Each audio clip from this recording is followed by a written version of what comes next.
저는 오늘 봉독한 이 잠언 8장 15절부터 21절의 말씀을 가지고 재물의 채움, 이러한 말씀을 가지고 오늘 나옵니다. 자, 2024년 그 어느 해보다도 힘든 해가 시작이 되었습니다. 이 어려운 한 해 가운데 신년 첫주 예배로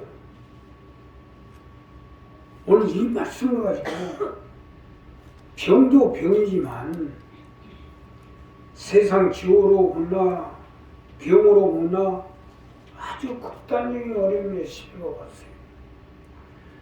그런데 병도 병이지만 물질 문제의 어려움을 당하게 되면 모든 경제의 바탕으로 물질 문제의 어려움이 끼이다 보니까 삶의 어려움으로 전체가 파괴되게 되어 있습니다.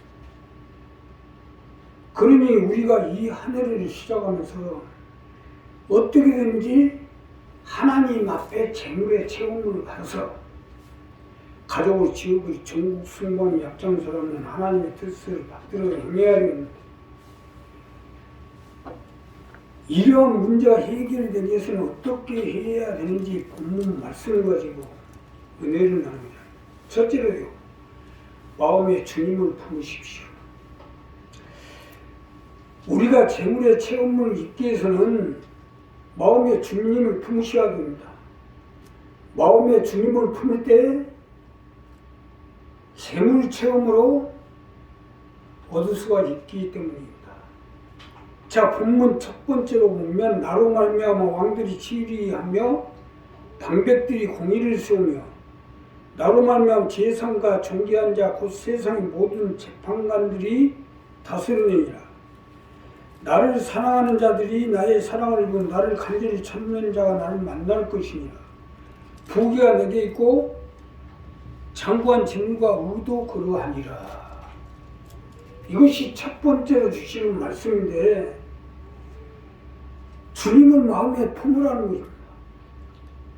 자, 이것이 신년도를 출발하는 우리들에게 처음으로 주시는 메시지요. 우리가 메시지를 따라 마음에 주님을 품을 때 우리의 삶에, 사업에, 가정에, 자녀 위에 재물 체험을 통해서 이 어려운 시대에 일어나 빛을 발하도록 함께 주시겠다는 겁니다. 믿으시면 안 돼요. 마음에 주님을 품으셔야 돼요. 주님은 우리를 건질 자이요 살릴 자이기 때문에 마음에 주님을 품으라는 것입니다.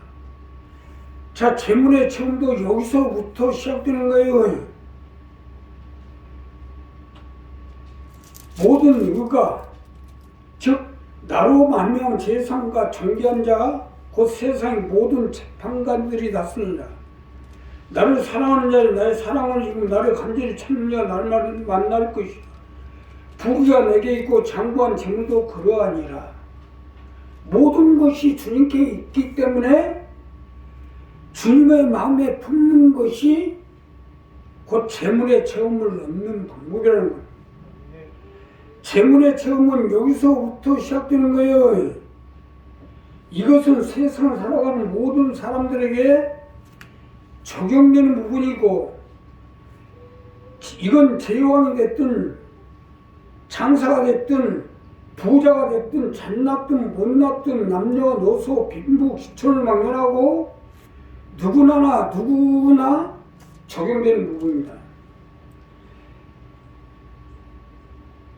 살아야 되니까 세상에서도 살아남아야 되지만 오는 세상까지도 살아야 될 거 아닙니까? 더군다나 예수 믿는 사람들은 말할 것도 없고, 특별히 우리 교회 식구들이야 두 말 하면 잔소리죠. 올해는 이 부분 또 정리하세요. 잘 살고 못 살고가 여기에 달려 있으니까요. 주님이 재물이고 주님이 부여고 주님의 모든 만물인데 우리가 주님을 품는 것이 곧 재물의 체험 아니겠어요? 이론으로 설명드릴게요. 대재벌 아들은 마음에 품어야 됐고 또한 결혼을 했다고 생각해 보시오. 결국 그 재물이 이 여자에게 전부 채워진 거 아니겠어요? 이와 같이 우리도 주님을 마음에 품게 되면 주님과 내가 하나가 되어지고 결국 주님 것이 내게 채워지고 내 것이 될 거 아니니까. 그렇기 때문에 마음에 주님을 채우라는 것입니다. 아니, 예수님 믿어요. 하나님의 아들이요 영원한 생명을 가지신 분이요 우리들의 생사 여탈권을 가지고 계신 분이요 모든 만물을 다스리는 자요 부요하신 자이기 때문에 믿는 거 아닙니까? 그러니 우리 가운데 우리 마음에 품으셔야죠. 결국 우리 마음에 품으면 품는가 동시에 생명도 건강도 재물도 부여도 채워질 거 아닙니까? 우리 교회가 가장 약한 부분이 이 부분인데 어떻게든지 주님을 마음에 품지 못하고 교회를 마음에 품지 못하고 주의 종을 마음에 품지 못하도록 무엇이 어쩌고 저쩌고 저쩌고 저쩌고 해서 끊어버리려고. 그러니 결국 물질에 어려면서 벗은 못하고 있는 거 아닙니까? 사람이 잘 살고 못 살고가 여기에 달려 있습니다. 우리 교회와의 관계, 나와의 관계에서 어쩌고 저쩌고 하면 사단을 물러가야 되라 하세요. 금년 세월의 갑진년 첫 주인데 오늘부터 주님을 마음에 품고 출발하세요. 마음에 주님을 품을 때 병이 물러가고 가난이 물러가고 귀신이 쫓겨나고 영혼이 잘된 같이 범사에 잘되고 강건하며 생명을 얻되 넘치도록 채워주실 것입니다. 아마 우리 교회에서는 우리 집사람이 이 부분이 제일 잘 되어 있는 것 같아요. 그러니 물질이 끊어지지 않아요. 내가 보면 항상 20년 동안 사르고 가부처럼 물질이 끊어지지가 않아요. 어떤 방법으로든지 끊어지지 않고 때가 되면 꼭 필요할 때 쓸 수 있도록 하는 거예요. 그만큼 교회를 마음에 품고 주님을 마음에 품고 교회를 마음에 품고 있으니까 하나님 채워주는 거 아닙니까? 아니 우리 집사님 하는데 왜 나는 못해? 왜 우리는 안 되냐 이거요. 이 10년 한 해를 살아가면서 이분부터 해보세요. 하나님이 생각지도 못한 방법으로 기이하게 축복을 주셔서 마음에 채워져서 그 일을 행해나갈 수 있도록 함께해 주실 것입니다. 자, 두 번째는요. 공의를 따르십시오. 우리가 재물의 체험을 잊기 위해서는 공의를 따르셔야 됩니다. 공의를 따를 때 재물의 체험을 얻을 수가 있기 때문이에요. 자, 본문 두 번째로 보면 나는 의로운 길로 행하며 공평한 길 가운데로 다니나니, 이것이 두 번째 말씀인데 공의를 따르라는 거예요. 이것이 새해 첫째로 출발하는 우리에게 두 번째로 주시는 말씀이에요.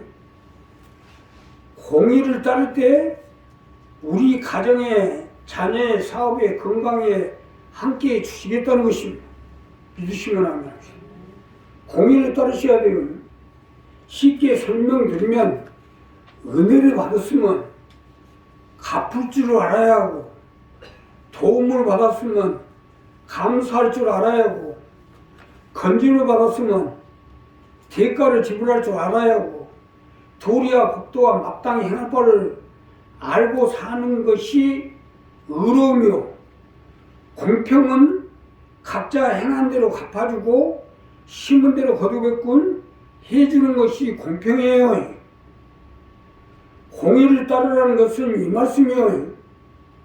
우리가 공의 속에 따라 나갈 때 재물로 채워주시겠다는 말씀입니다. 이것은 하나님의 백성들은 말할 것도 없고 세상에 사는 사람들이라면 누구를 막론하고 마땅히 행해야 될 도리 아닙니까? 더군다나 우리 교회 식구들은 두말할 필요가 없죠.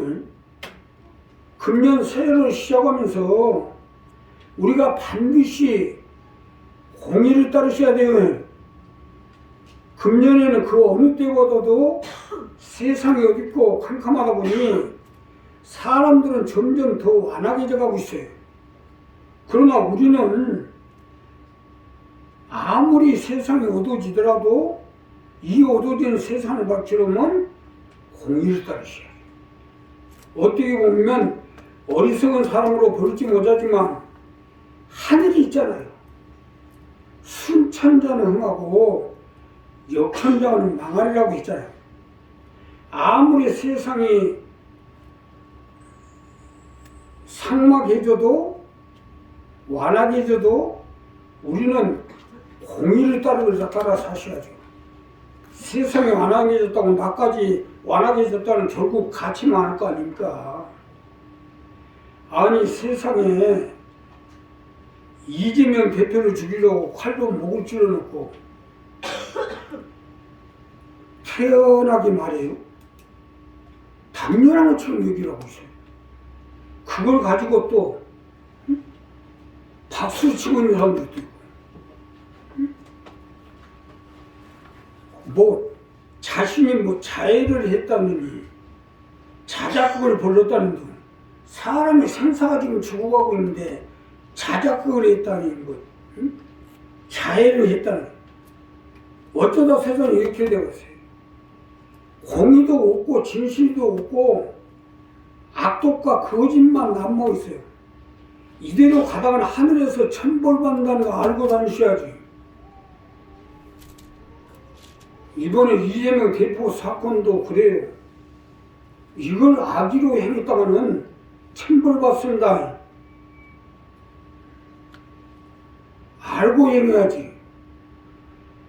우리가 하나님이 주시는 재물도 체험을 입으려면 공의를 따르셔야 돼요. 아니 우리가 하루하루 살아가며 있어서 늘 우리의 하늘이 있잖아요. 오늘 또 교회 오다 보면 하늘 없는 사람도 있어요. 하늘 못 보고 사는 사람도 있어요. 자 그러니 우리 금년 한 해를 시작해서 재물의 체험을 얻기 위해서는 어둠의 세상을 따라다니지 말고 공의를 따르셔야 돼요. 공의를 따를 때 하나님이 공의 안에서 우리에게 재물로 채워주셔서 우리가 어둠의 세상을 밝히고 하나님의 영광을 누리도록 함께 해주실 것입니다. 마지막으로 곳간을 살리십시오. 금년 마지막 말씀은요. 곳간을 살리라는 겁니다. 하나님의 내게 주신 사명의 곳간, 하나님이 내게 원하시는 성김과 받듦의 은사, 하나님이 내게 맡겨주신 구역, 이것이 곳간이에요. 이 곳간을 살릴 때 우리 곳간에 재물을 채우시겠다는 거예요. 자 오늘 본문 마지막 절에 보면 이는 나를 사랑하는 자로 재물을 그 곳간에 채우게 하려 함이니라.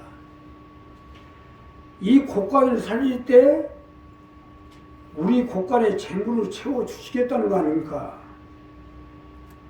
이게 오늘 본문의 마지막 절이에요. 사실 맞는 것이 곳간이 다 부서져 갖고 있는데 거기다 재물을 채울 수는 없잖아요. 채우기커녕은 있는 것도 마저 다 뺏어버리지. 여기서 중요한 건 국가를 살리는 것은 하나님의 국가를 말하는 거예요. 내게 맡겨진 구역, 내게 맡겨진 사명, 내게 원하시는 받든가 섬긴 이 국가를 살리라는 거예요. 내가 우리 교회 식구는 몇 안 되지만 그래도 교구별로 각 기관별로 또 편성을 해놓은 것은 이게 국가니까. 물론 국가를 살리냐 못 살리냐는 각자에게 달려있겠죠. 나 역시 금년은 어떻게든지 재물을 얻어서 교회와 기도원, 선교센터, 복지재단을 만들어 살리는 데 최선을 다하려고. 이것은 우리가 바라는 바도 되겠지만 예수님도 이 일을 하시려고 새해 첫 주 예배에 이 말씀을 주신 거 아닙니까? 이는 나를 사랑하는 자로 재물을 얻어서 곳간에 채우겠다는 거 아닙니까? 그래서 곳간을 살려야죠. 하나님의 뜻을 따라서 일어나 빛을 발해 가족을 지우고 전국을 승부화시켜보라는 주님의 주신 말씀 아닙니까? 내가 성지 기도원을 세워놓고 사력을 다한 것도 이 곳간을 세워서 재물을 체험받아 선교센터, 성지기도원, 복지재단을 세우려고 최선을 다하고 있는 거예요. 이 곳간을 살리는 것도 얼마나 힘든 줄 아세요? 그러나 재물을 체험받기 위해서는 살려야지 어떡합니까? 그래도 그동안 우리 집사님 때문에 이 연모저로 어려움 속에서도 이제까지 지켜온 거예요. 이제 하나님이 채울 일만 남았어요. 이건 실전이에요. 이 교회, 이 재단, 이 교구 사무실에서 기적이 일어났잖아요. 또 이 십자가 다 다는 사람이 목사님 여기서 30원 구치를 해결될 겁니다 하더라고. 예. 이 십자가를 교회에 세우고 단 사람이 3개월 만에 30억을 받았대요. 그래서 이 십자가 떼어내가지고 이리 온 거예요. 그래서 내가 30억 넣고 기도하고 있는 거예요. 공교롭게도 하나님이 30억 되게끔 희한하게 동종목 운동을 해가지고 지금 30억 만든 게 아무것도 아닙니다. 우리가 곳간을 살리면 옥상에다 그 한 번도 못 달아본 십자가를 달아서 곳간을 살리니까 하나님도 기적같이 역사를 하고 있는 거예요. 금년 이 한 해를 시작하면서 이게 마지막 말씀인데 각자가 세울 곳간을 살리세요. 내가 또 받들어야 될 하나님 원하는 은사, 또 내게 맡겨진 구역, 조고, 맡은 바 사명, 이 곳간을 살려나갈 때 하나님이 같이 해주시고 재물로 채워주셔서